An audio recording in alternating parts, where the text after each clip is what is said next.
തിരക്കഥ ഇനി എത്ര നല്ലതാണെന്ന് പറഞ്ഞാലും അതിൻ്റെ മേക്കിങ്ങും സംവിധാനവും ഒക്കെ മോശമാവുകയാണെങ്കിൽ ഉറപ്പായിട്ടും ആ ഒരു പടം ആൾക്കാർക്ക് ഇഷ്ടപ്പെടില്ല അല്ലേ.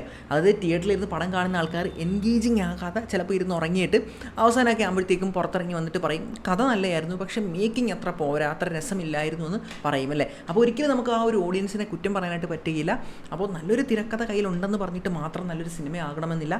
ആ ഒരു തിരക്കഥയെ ഡയറക്റ്റ് ചെയ്ത് സിനിമയാക്കാൻ നേരത്ത് അത് മാക്സിമം ആൾക്കാരെ എൻഗേജ് ചെയ്ത് ഇരുത്തുന്ന ഒരു സാധനമാണെന്ന് ഉറപ്പാക്കേണ്ടതുണ്ട്. അപ്പോൾ അതിന് വേണ്ടിയിട്ട് നിങ്ങൾ നാളെ ഒരു സിനിമ സംവിധാനം ചെയ്യാനായിട്ട് പോവുകയാണെങ്കിൽ ഓഡിയൻസിനെ എൻഗേജ് ചെയ്ത് പിടിച്ചിരുത്തുന്ന, അല്ലെങ്കിൽ അവർക്ക് സസ്പെൻസ് കൊടുക്കുന്ന, അവരെ ത്രില്ലടിപ്പിക്കുന്ന രീതിയിൽ സിനിമ ചെയ്യാനായിട്ട്, സിനിമ ഡയറക്റ്റ് ചെയ്യാനായിട്ട് നിങ്ങൾ 4 കാര്യങ്ങൾ ശ്രദ്ധിച്ചാൽ മതി. ആ 4 കാര്യങ്ങൾ എന്തൊക്കെയാണെന്നാണ് ഇന്നത്തെ വീഡിയോയിലൂടെ ഞാൻ നിങ്ങൾക്ക് പറഞ്ഞു തരാനായിട്ട് പോകുന്നത്. അപ്പോൾ ഇത് ഞാൻ ഓരോ സിനിമകളുടെയും എക്സാമ്പിൾ വെച്ചിട്ട് നിങ്ങൾക്ക് പറഞ്ഞു തരുന്നുണ്ട്. വീഡിയോ മുഴുവൻ കണ്ടു കഴിഞ്ഞിട്ട് നിങ്ങളും ഈ ഒരു ട്രിക്ക് ഉപയോഗിച്ചിട്ടുള്ള മറ്റ് സിനിമകൾ ഏതൊക്കെയാണെന്ന് താഴെ കമൻറ്റ് ചെയ്യേണ്ടതാണ്. ഞാൻ അമലക്ഷി. അങ്ങനെയാണെങ്കിൽ നമുക്ക് വീഡിയോയിലേക്ക് കടക്കാം. ഒന്നാമത്തെ പോയിൻ്റാണ് കാണിക്കേണ്ട കാര്യം കാണിക്കേണ്ട സമയത്ത് മാത്രം കറക്റ്റ് കാണിക്കുക എന്നുള്ളത്.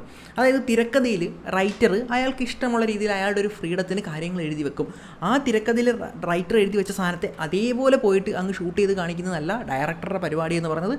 ഡയറക്ടർ ആ ഒരു തിരക്കഥ വായിച്ചിട്ട് അതിനകത്ത് കുറച്ച് കളികൾ കളിച്ച് മനസ്സിലാക്കണം. ഓക്കെ, എന്ത് എപ്പോൾ കാണിക്കണം, എങ്ങനെ കാണിക്കണം എന്നുള്ള ഡിസിഷൻ ഡയറക്ടർ എടുക്കണം. ആ ഡിസിഷൻ വെച്ചിട്ടായിരിക്കണം ഡയറക്ടർ സിനിമ സംവിധാനം ചെയ്യേണ്ടത്. അപ്പോൾ ഇത് നിങ്ങൾക്ക് പെട്ടെന്ന് മനസ്സിലാക്കി തരാൻ വേണ്ടിയിട്ട് എങ്ങനെയാണ് ഒരു നോർമൽ തിരക്കഥയിൽ നിന്ന് എൻഗേജിങ് ആയ രീതിയിൽ അതിനെ ഷൂട്ട് ചെയ്യുന്നതെന്നുള്ള ഒരു സിമ്പിൾ എക്സാമ്പിൾ ഞാൻ കാണിച്ചു തരാം. അപ്പോൾ ഇതിനു വേണ്ടിയിട്ട് ഞാൻ സക്സസ് ആയ സിനിമകളുടെ എക്സാമ്പിളാണ് എടുക്കാനായിട്ട് പോകുന്നത്. അപ്പോൾ ഈ ഒരു ആദ്യത്തെ പോയിന്റ് വേണ്ടി ഞാൻ എടുത്തിട്ടുള്ളത് മാർക്കോ എന്ന് പറയുന്ന സിനിമയാണ്. ഈ ഒരു മാർക്കോ എന്ന് പറയുന്ന സിനിമയിൽ ഒരു ഇൻ്റർവെൽ സീനുണ്ട് അല്ലേ. സിദ്ദിഖ് വിളിച്ചിട്ട് മാർക്കോ എന്ന് പറയുന്ന ആ ഒരു ക്യാരക്ടറിനോട് പറയുകയാണ്, അതായത് അനിയനെ കൊന്നത് ഇന്ന ആളാണെന്ന് മനസ്സിലായെന്ന് പറഞ്ഞൊരു സീനുണ്ട്. ആ ഒരു സീൻ്റെ സ്ക്രീൻ പ്ലേയിലേക്ക് നമുക്ക് ജസ്റ്റ് ഒന്ന് പോയി നോക്കാം. ഇത് നിങ്ങളെ പഠിപ്പിക്കാൻ വേണ്ടിയിട്ട് ഞാൻ തന്നെ മാർക്കോട് ആ ഒരു സീൻ എടുത്തിട്ട് ഇവിടെ സ്ക്രീൻ പ്ലേ ആയിട്ട് ടൈപ്പ് ചെയ്തിട്ട് വെച്ചിരിക്കുകയാണ്. അപ്പോൾ നമുക്ക് ആ ഒരു സീൻ ജസ്റ്റ് ഒന്ന് വായിച്ച് നോക്കാം. കാർ ഓടിക്കുന്ന മാർക്കോ, കൂടെ റസലുമുണ്ട്. ഇൻഫർടൈൻമെൻറ്റ് സിസ്റ്റത്തിൽ സെബാസ്റ്റിൻ്റെ കോൾ വരുന്നതായി കാണിക്കുന്നു. മാർക്കോ കോൾ അറ്റൻഡ് ചെയ്യുന്നു. മാർക്കോ ഇച്ചായ എന്ന് പറഞ്ഞിട്ട് അടുത്ത ഇൻ്റർകട്ട് പോവാണ്. കോള് ജോർജാണ്. മാർക്കോ നമ്മുടെ വിക്ടറിനെ ഇല്ലാതാക്കിയത് അവരാണ്. നമ്മളെ പറഞ്ഞ് പറ്റിക്കുകയായിരുന്നടാ അവന്മാർ ഇതുവരെ. ടോണിയുടെ മകൻ റസല വസീമിനെ കൊന്നത്, നമ്മുടെ വിക്ടറിനെ ഇല്ലാതെയാക്കിയത്. വീണ്ടും ഇൻ്റർകട്ട്. കാറിൽ മാർക്കോയ്ക്കൊപ്പം ഇരുന്ന് ഇത് കേൾപ്പിച്ചിരിക്കുന്ന റസൽ. പിന്നിൽ നിന്നും മാർക്കോയുടെ കഴുത്തിൽ കയറിട്ട് കുരുക്കുന്ന റസലിൻ്റെ സഹായി. വാഹനത്തിൻ്റെ നിയന്ത്രണം നഷ്ടപ്പെടുന്നു. അപ്പോൾ ഇതാണ് ആ ഒരു സീൻ. ജസ്റ്റ് ഒരു റൈറ്റർ, ഒരു തിരക്കഥാകൃത്ത് നോർമലി എഴുതി പോകുന്നൊരു സാധനം. അപ്പോൾ ഈ ഒരു സീൻ എടുത്തിട്ട് അതേപോലെ ഷൂട്ട് ചെയ്തിട്ടല്ല മാർക്കോയിൽ ഹനീഫ് അത് ചെയ്തിട്ടുള്ളത്. പുള്ളി ഇതിനകത്ത് തന്നെ കുറച്ച് സസ്പെൻസ് കീപ്പ് ചെയ്തിട്ടുണ്ട്. അതായത് ആ ഒരു സീനിലേക്ക് നോക്കുകയാണെങ്കിൽ ആ ഒരു കാർ ഓടിക്കുന്ന മാർക്കോ എന്ന് പറയുമ്പോഴത്തേക്കും അവിടെ കാർ ഓടിക്കുന്ന മാർക്കോയെ മാത്രമേ ആ ഒരു ഷോട്ട് വെച്ചിട്ട് കാണിക്കുന്നുള്ളൂ. കൂടെ റസൽ ഇരിപ്പുണ്ടെന്ന് ആ സമയത്ത് അത് റിവീൽ ചെയ്യുന്നില്ല. അതിനുശേഷം ഇത്തരത്തിൽ വീണ്ടും ഇൻ്റർകട്ടിലേക്ക് പോയിട്ട് ഈ മാർക്കോയായിട്ട് ഈ ജോർജ് എന്ന് പറയുന്ന സിദ്ദിഖിൻ്റെ ക്യാരക്ടർ സംസാരിച്ച് എന്താണ് ആ മാറ്റർ എന്ന് റിവീൽ ചെയ്തിട്ട്, അതായത് റസലാണ് കളിയെല്ലാം കളിച്ചതെന്നും ഇയാളെ കൊന്നതെന്നും പറഞ്ഞ് കഴിഞ്ഞിട്ടാണ് ഇത്തരത്തിൽ റസൽ അവിടെ ഈ കൂടെ ഉണ്ടെന്ന് കാണിക്കുന്നത്. പക്ഷേ തിരക്കഥ എഴുതുന്ന സമയത്ത് ആ ഒരു വായിക്കുന്ന ഒരു ടീമിന്, അല്ലെങ്കിൽ ഒരാൾ വായിക്കുന്ന നേരത്തെ അയാൾക്ക് ആ ഒരു കോണ്ടെക്സ്റ്റ് കിട്ടാൻ വേണ്ടിയിട്ട് ആദ്യം ചില റൈറ്റേഴ്സ് അത് എഴുതി വെക്കാറുണ്ട്. പക്ഷേ റൈറ്റർ തന്നെയാണ് ഡയറക്ടറെങ്കിൽ ഇത് തിരക്കഥ എഴുതുമ്പോൾ തന്നെ ഈ കാര്യങ്ങളൊക്കെ പ്ലാൻ ചെയ്ത് പോകുന്ന ഒരു റൈറ്ററും ഡയറക്ടറും കൂടെ ഒരാളായിട്ടുള്ള ഒരാളാണെങ്കിൽ അയാൾക്ക് ചിലപ്പം നേരെ ആദ്യം തന്നെ ഇങ്ങനെ എഴുതി പോകാൻ പറ്റും, പ്ലാൻ ചെയ്ത് എഴുതി പോകാൻ പറ്റും. പക്ഷേ റൈറ്റർ വേറൊരാൾ, ഡയറക്ടർ വേറൊരാൾ എന്നൊരു രീതിയിലാണെങ്കിൽ ഒരു പക്ഷേ നോർമലി ഒരു റൈറ്റർ ഇങ്ങനെ ആയിരിക്കും എഴുതി കൊടുക്കുക. പക്ഷേ ബ്രില്യൻ്റ് ആയിട്ടൊരു ഡയറക്ടർ ഇതിനെ ഷോർട്ട് ഡിവിഷൻ ചെയ്യുന്ന സമയത്ത് ഇത് കാണിക്കണം, ഇത് കാണിക്കണ്ട എന്നുള്ള ആ ഒരു ഡിസിഷൻ പ്രോപ്പറായിട്ട് എടുക്കുന്നതായിരിക്കും. ഇതേപോലെ തന്നെയാണ് ആ ഒരു മാർക്കോയിലെ മറ്റൊരു സീനും കാണിച്ചിട്ടുള്ളത്. അതായത് ആ ഒരു ടോണി ഐസക്കിൻ്റെ കൈ വെട്ടിയിട്ട് കൊണ്ട് കൊടുക്കുന്ന ആ ഒരു ബോക്സിലാക്കി കൊടുക്കുന്ന സംഭവം ഉണ്ടല്ലോ, അതും ഇതേപോലെ ഒരു സസ്പെൻസ് കീപ്പ് ചെയ്തിട്ട് എന്താണ് എന്ന് റിവീൽ ചെയ്യാതെ അതിൻ്റെ ഒരു ബാക്ക് സ്റ്റോറിയൊക്കെ കാണിച്ച് അങ്ങനെയാണ് അതും ചെയ്തിട്ടുള്ളത്. അപ്പോൾ സ്ക്രിപ്റ്റിൽ എഴുതാൻ നേരം ഈ ഒരു സസ്പെൻസ് എല്ലാം ബിൽഡ് ചെയ്തിട്ടായിരിക്കില്ല ചിലപ്പോൾ നോർമലി ഈ ഒരു റൈറ്റർ എഴുതുന്നത്. അപ്പം സ്ക്രിപ്റ്റ് വായിച്ചിട്ട് ഈ രീതിയിൽ എങ്ങനെ ഓരോ സീനിലും എങ്ങനെ സസ്പെൻസ് ജനറേറ്റ് ചെയ്യാം, ഓരോ സീനുകളെയും അങ്ങോട്ടും ഇങ്ങോട്ടും കട്ട് ചെയ്ത് നോൺ ലീനിയർ ആക്കിയിട്ട് എങ്ങനെ അത് ജനറേറ്റ് ചെയ്യാം എന്നുള്ളൊരു ധാരണ ഈ പറഞ്ഞ ഡയറക്ടർക്ക് ഉണ്ടായിരിക്കണം. അടുത്ത രണ്ടാമത് ശ്രദ്ധിക്കേണ്ട കാര്യമാണ് സ്പീഡ് കൂട്ടിയും കുറച്ചും ആൾക്കാരെ എൻഗേജ് ചെയ്യിക്കുക എന്ന് പറയുന്നത്. അതായത് ഇവിടെ ഡയറക്ടർ ഒരു സിനിമ ഡയറക്റ്റ് ചെയ്യുന്നത് എന്ന് പറയുന്നത് ഒരു റാഷ് ആൻഡ് നെഗ്ലിജിബിൾ ഡ്രൈവറിൻ്റെ ആ ഒരു രീതിയിലായിരിക്കണം. അതായത് ഒരു എക്സാമ്പിൾ പറയാനാണെങ്കിൽ നിങ്ങളൊരു 2.5-3 മണിക്കൂർ എടുത്ത് ട്രാവൽ ചെയ്യേണ്ട ഒരു യാത്ര. ആ ഒരു യാത്രയിൽ നിങ്ങളുടെ ഡ്രൈവർ എന്ന് പറയുന്നത് ഒരു 10-60 വയസ്സുള്ള ഒരു അമ്മാവനാണ്. പുള്ളി വളരെ സേഫായിട്ട് വളരെ പതുക്കെ ഒരു 30-35 കിലോമീറ്റർ സ്പീഡിൽ സ്റ്റഡി ആയിട്ട് ഇങ്ങനെ ഓടിക്കുകയാണെങ്കിലും വണ്ടിയിലിരിക്കാൻ നിങ്ങൾക്ക് ബോറടിക്ക് നിങ്ങൾ കിടന്ന് ഉറങ്ങും അല്ലേ.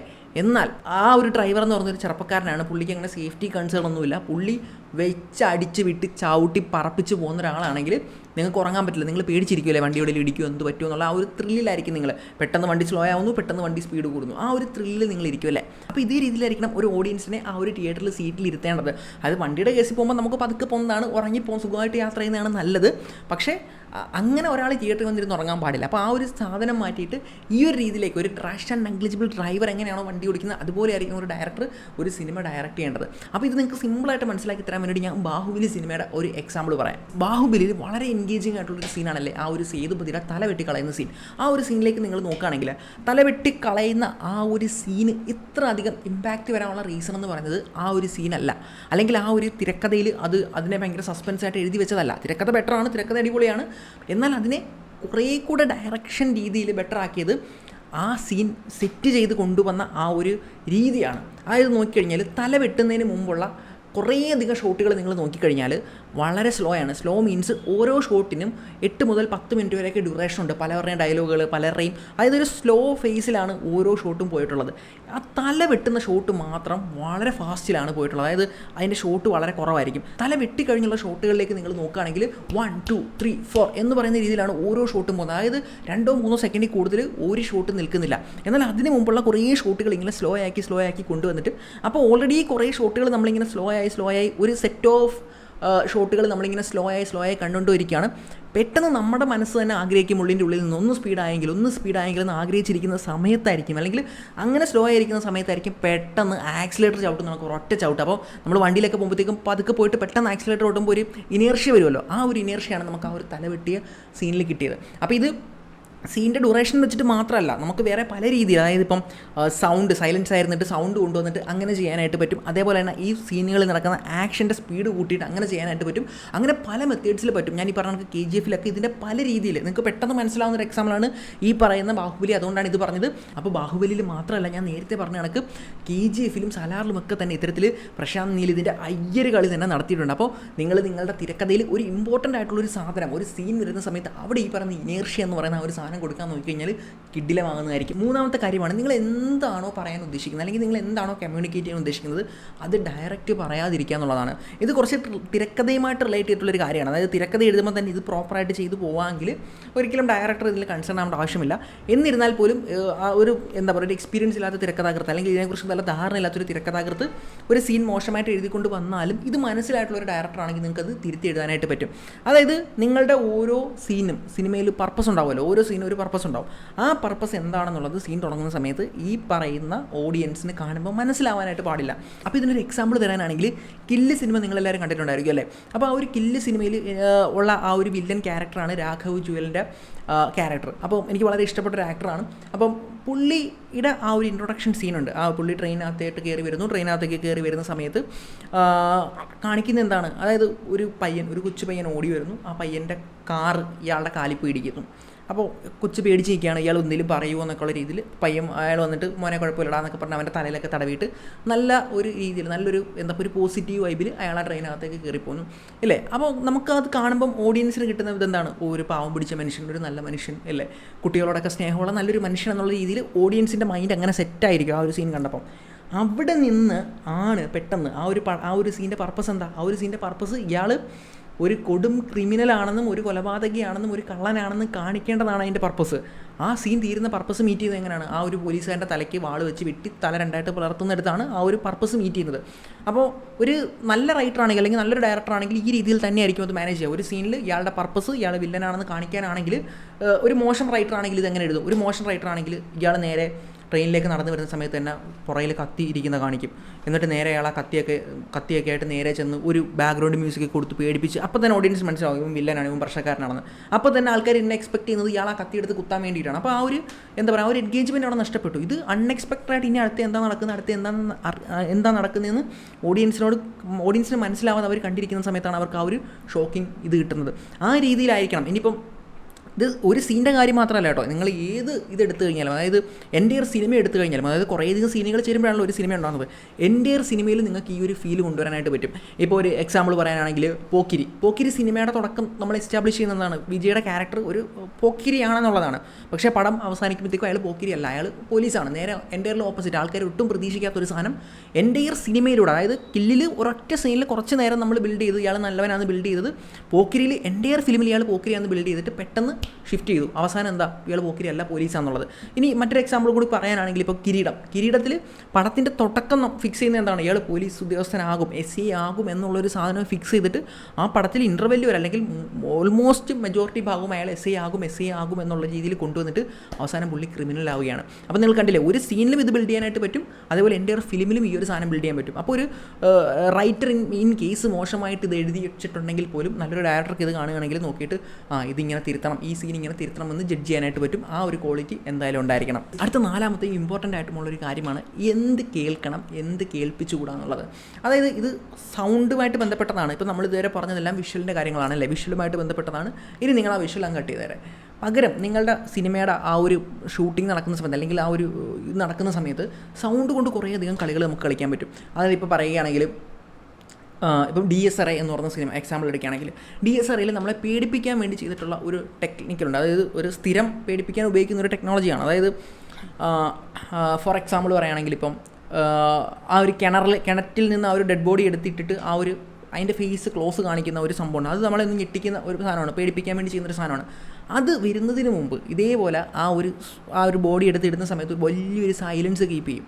സൈലൻസ് കീപ്പ് ചെയ്ത് നിർത്തിയിട്ട് അത് ഒരു വൈഡ് ഷോട്ടായിരിക്കും. ആ വൈഡിൽ നിന്ന് പെട്ടെന്ന് ഒരു ക്ലോസ് കൊണ്ടുവരികയും ആ ഒരു സൈലൻസിനെ ബ്രേക്ക് ചെയ്തിട്ട് എന്തെങ്കിലും ഒരു പേടിപ്പിക്കുന്ന ഒരു സൗണ്ടും കൊണ്ടുവരും. അപ്പോൾ നമ്മൾ ഒട്ടും പ്രതീക്ഷിക്കാതിരിക്കുമ്പോൾ പുറയുന്ന ഒരാൾ വന്നിട്ട് ബഹുന്ന് സൗണ്ട് ഉണ്ടാക്കി നമ്മൾ പേടിക്കത്തില്ലേ, അതേ സൈക്കോളജിക്കൽ ടെക്നോളജിയാണ് ഇവിടെ ഉപയോഗിക്കുന്നത്. അപ്പോൾ ഒരാളെ പേടിപ്പിക്കണമെന്നുണ്ടെങ്കിൽ സൗണ്ട് വെച്ചിട്ട് അല്ലെങ്കിൽ ഈ ഒരു രീതിയിൽ ചെയ്യാനായിട്ട് പറ്റും. അപ്പോൾ ഇനി ഇതേപോലെ തന്നെ സൗണ്ടുകൾ ഉപയോഗിച്ചിട്ട് എന്തെല്ലാം കമ്മ്യൂണിക്കേറ്റ് ചെയ്യണം, എന്തെല്ലാം കമ്മ്യൂണിക്കേറ്റ് ചെയ്യേണ്ടതെന്നൊരു ക്ലാരിറ്റി ഉണ്ടാവണം. അതായത് ചില സീനിൽ ഇത്തരത്തിൽ റൈറ്റർ ഒരു ഡയലോഗ് എഴുതി വെച്ചിട്ട് ഡയലോഗ് പറഞ്ഞ് കമ്മ്യൂണിക്കേറ്റ് ചെയ്യണമെന്ന് ഒരു കാര്യം അവിടെ എഴുതി വെച്ചിരിക്കുന്നു.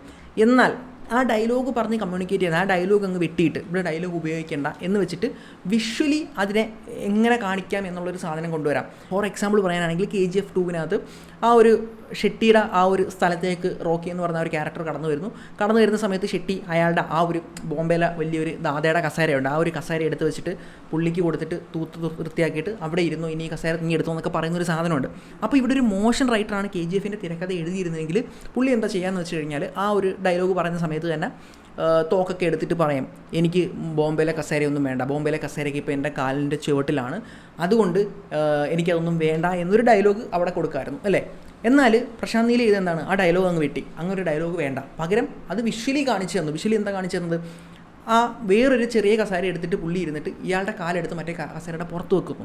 അപ്പോൾ അവിടെ അങ്ങനെ ഒരു ഡയലോഗിൻ്റെ ആവശ്യമില്ല, ആ വിഷ്വലി പുള്ളി ഇത് ചെയ്യുമ്പോൾ തന്നെ അത് അവിടെ ഓഡിയൻസിന് കമ്മ്യൂണിക്കേറ്റ് ആവുകയാണ്. അപ്പോൾ എന്ത് സൗണ്ടിലൂടെ കമ്മ്യൂണിക്കേറ്റ് ചെയ്യണം, എന്ത് സൗണ്ടിലൂടെ കമ്മ്യൂണിക്കേറ്റ് ചെയ്യേണ്ട എന്നുള്ള ഒരു സാധനമുണ്ട്. ഇനി മറ്റൊരു കേസ് എടുക്കാമെങ്കിലും ഒരു സിനിമയിൽ ഒരു ഡയലോഗ് എഴുതി വെച്ചിട്ടുണ്ട്, വിഷ്വലിലൂടെയും കാണിക്കേണ്ട അതേപോലെ തന്നെ ഡയലോഗിലൂടെയും കാണിക്കേണ്ട ആ ഒരു സാഹചര്യമുണ്ട്. അതായത് ഇപ്പോൾ ഒരു ക്യാരക്ടർ മറ്റൊരു ക്യാരക്ടറിനോട് വളരെ ഇമ്പോർട്ടൻ്റ് ആയിട്ടൊരു കാര്യം പറയുന്നു, അത് ഡയലോഗ് എഴുതി വെച്ചിട്ടുണ്ട് റൈറ്റർ. പക്ഷേ ആസ് എ ഡയറക്ടർ നിങ്ങൾ വിചാരിക്കണം ഈ ഇൻഫർമേഷൻ ഇപ്പോൾ ഡിസ്ക്ലോസ് ചെയ്യേണ്ട, പക്ഷേ ഇവിടെ ഈ സീൻ കാണിച്ചേ പറ്റത്തുള്ളൂ. അപ്പോൾ എന്താണ്, പലരും ഉപയോഗിക്കുന്ന ഒരു സ്ഥിരം ടെക്നിക്കാണ്. അതായത് അവർ തമ്മിൽ സംസാരിക്കുന്നത് കാണിക്കും, എന്താണ് സംസാരിച്ചതെന്ന് കേൾപ്പിക്കില്ല, പകരം ഒരു ബാക്ക്ഗ്രൗണ്ട് മ്യൂസിക്, ഒരു ക്യൂരിയോസിറ്റി ബിൽഡ് ചെയ്യുന്ന ഒരു ബാക്ക്ഗ്രൗണ്ട് മ്യൂസിക് ഇടും. അപ്പോൾ ഓഡിയൻസിന് അത് കാണുമ്പോൾ എന്താ തോന്നുന്നത്, ഇവരെന്താ പറഞ്ഞത്, ഇവരെന്താ സംസാരിച്ചതെന്ന് അറിയാൻ ആഗ്രഹമുണ്ട്, അതിൻ്റെ കൂടെ ഒരു ക്യൂരിയോസിറ്റി മ്യൂസിക്കും ഉണ്ട്. അപ്പോൾ അത് അവരെ അടുത്ത സീനിലേക്ക് അല്ലെങ്കിൽ ആ ഒരു ക്യൂരിയോസിറ്റി ബിൽഡ് ചെയ്തിട്ട് വീണ്ടും കണ്ടിരിക്കാനായിട്ട് ഹെൽപ്പ് ചെയ്യും. അപ്പോൾ ഞാൻ ഈ പറഞ്ഞ 4 പോയിൻറ്റ്സും നിങ്ങളുടെ ആ ഒരു സിനിമയെ മാക്സിമം എൻഗേജ് ചെയ്യിക്കാനുള്ളതാണ്. അതായത് കൂടുതൽ ആൾക്കാരെ പിടിച്ചിരുത്താനും അവർ ക്യൂരിയോസിറ്റി ബിൽഡ് ചെയ്തിട്ട് വീണ്ടും കണ്ടിരിക്കാനുള്ള പരിപാടിയാണ്. അപ്പോൾ നല്ലൊരു തിരക്കഥയാണെങ്കിൽ പോലും നിങ്ങൾ മേക്ക് ചെയ്യാൻ നേരം ഈ രീതിയിലൊക്കെ പ്ലാൻ ചെയ്തിട്ടാണ് മേക്ക് ചെയ്യുന്നതെങ്കിൽ അത് കുറേ അധികം ബെറ്റർ ആവുന്നതായിരിക്കും. അപ്പോൾ ഇത് മാത്രമല്ല, ഈ 4 പോയിൻറ്റ്സ് മാത്രമല്ല, ഇനിയധികം കുറേ കാര്യങ്ങൾ ഇതിൽ മേക്കിങ്ങുമായിട്ട് ബന്ധപ്പെട്ടിട്ടുണ്ട്. അപ്പോൾ ബേസിക് ആയിട്ടുള്ള ഇമ്പോർട്ടൻ്റ് ആയിട്ടുള്ള 4 കാര്യങ്ങളാണ് ഞാൻ നിങ്ങൾക്ക് ഇപ്പോൾ പറഞ്ഞു തന്നിട്ടുള്ളത്. അപ്പോൾ ഈ കാര്യങ്ങളെല്ലാം തന്നെ പഠിച്ചിട്ട് നല്ല രീതിയിലായിരിക്കണം ഒരു പടം ചെയ്യേണ്ടത്. കാരണം ഒരു സിനിമ ചെയ്യാനായിട്ടുള്ള അവസരം കിട്ടാമെന്ന് പറഞ്ഞാൽ കുറേ അധികം കഷ്ടപ്പെട്ട് കുറേ നാളത്തെ എഫേർട്ടിന് ശേഷമായിരിക്കും അത് കിട്ടുന്നത്. ആ സമയത്ത് എന്തെങ്കിലും തട്ടിക്കൂട്ടി ചെയ്യാതെ അല്ലെങ്കിൽ പറ്റുന്ന നമുക്ക് എങ്ങനെയെങ്കിലുമൊക്കെ ചെയ്യാതെ ചെയ്യാതെ ചെയ്യുകയാണെങ്കിൽ ഏറ്റവും ബെറ്ററായിട്ട് അത് ചെയ്യാനായിട്ട് ശ്രമിക്കണം. അപ്പോൾ ഇതൊക്കെ പഠിച്ച് ചെയ്ത് കഴിഞ്ഞാൽ നല്ലതായിരിക്കും. അപ്പോൾ ഞാൻ ഒന്നുകൂടെ പറയുന്നു, മേക്കിങ്ങിനെ എത്ര അടിപൊളിയാക്കിയാലും അതിനകത്ത് കണ്ടൻറ്റ്, സ്ക്രിപ്റ്റിനകത്ത് കണ്ടൻറ്റ്, ഓരോ സീൻ ബൈ സീനിൽ വരുന്ന കണ്ടൻറ്റുകൾ പുതുമയും എൻഗേജിങ്ങും ഒക്കെ ഉള്ളതായില്ലെങ്കിൽ, ആ കണ്ടൻറ്റിന് ഒരു സ്വയം ഒരു ക്വാളിറ്റി ഇല്ലെങ്കിൽ പിന്നെ ഈ എടുക്കുന്ന എഫേർട്ടിനൊന്നും ഒരു അർത്ഥം ഉണ്ടാവില്ല. ഒരുപാട് സിനിമകൾ നമ്മുടെ മുമ്പിൽ എക്സാമ്പിളാണ്. അതായത് മേക്കിംഗ് കിഡിലുമായിരിക്കും, മേക്കിംഗ് അടിപൊളിയായിരിക്കും, പക്ഷേ ഈ പറഞ്ഞത് എൻഗേജ് ചെയ്യിക്കുന്നുണ്ടാവില്ല, കണ്ടൻറ്റിനകത്തൊന്നും ഉണ്ടാവില്ല. അങ്ങനത്തെ ഒരുപാട് കഥകൾ നമ്മൾ കണ്ടിട്ടുണ്ടല്ലേ. അപ്പോൾ ഈ ഒരു വീഡിയോ നിങ്ങൾക്ക് എല്ലാവർക്കും തന്നെ ഉപകാരപ്പെട്ടെന്ന് വിശ്വസിക്കുന്നു. അടുത്തൊരു വീഡിയോയിൽ കാണുമ്പോഴേക്കും